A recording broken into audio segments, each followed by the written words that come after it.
Salutations, nerds. I'm Rick Y, the wise guy.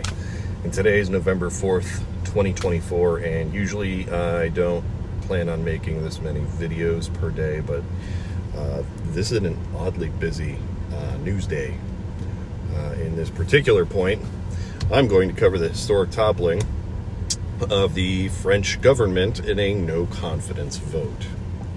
Sacre bleu. That was terrible. A gentleman by the name of Michel Barnier, who is France's prime minister, is expected to resign after replacements filled.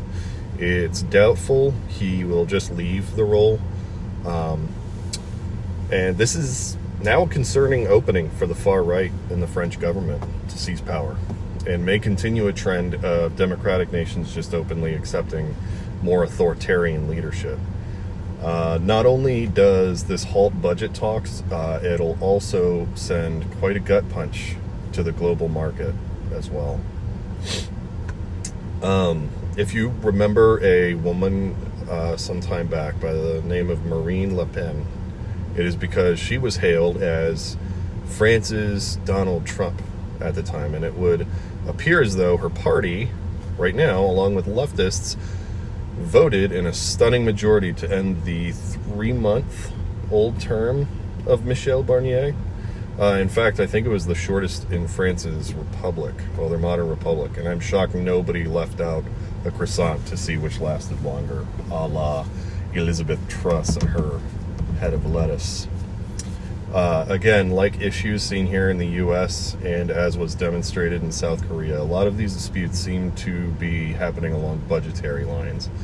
And we're expected to receive more word from President Emmanuel Macron later Thursday evening, but I'm not sure how welcome those words are going to be. And why did this happen? Well, the French government is split into 3 primary groups. There's a far right, a center where President Macron is in, and leftists. The factions have recently been up in arms over Barnier's budgetary proposals that they claim haven't been sufficient as far as addressing the needs of French citizens. Not to mention, it appears as though he tried to actually have some legislation passed through a legal loophole without the vote of Parliament, which directly undermined their authority. Right now, this leaves France in a precarious dilemma, as now they're having to work on the rest of the government with an emergency stopgap until about 2025. This is a potentially sticky situation for Macron as well, because he just got finished lecturing reporters about asking him questions on this topic, saying that he didn't believe that the government would fall, and that they were being quite unbearably cynical, claiming that the socialist wings of France had lost their bearings. Indeed. Well, legitimately, I can't really offer too much more beyond this, since as of the recording it's kind of a fluid situation, but stay tuned, and I'm going to try and bring the best, most relevant updates as they come about. This is certainly disconcerting, as it may end up further complicating the overall democratic process, but by no means am I saying I support the man that was just ousted, but I do contend that they probably should have thought this one through ahead of time. They're out here making political scandal amateur hour. Not getting anything accomplished in the legislative bodies is our job. You stay in your lane, France.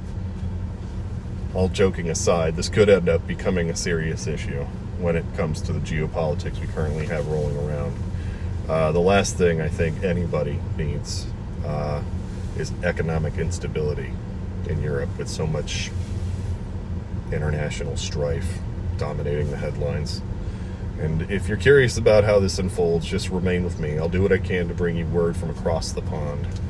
Not sure if you're also picking up on the pattern of leftist political affiliations joining forces with right political affiliations to dismantle the status quo. But who knows? Maybe I'm reading too much into all of it.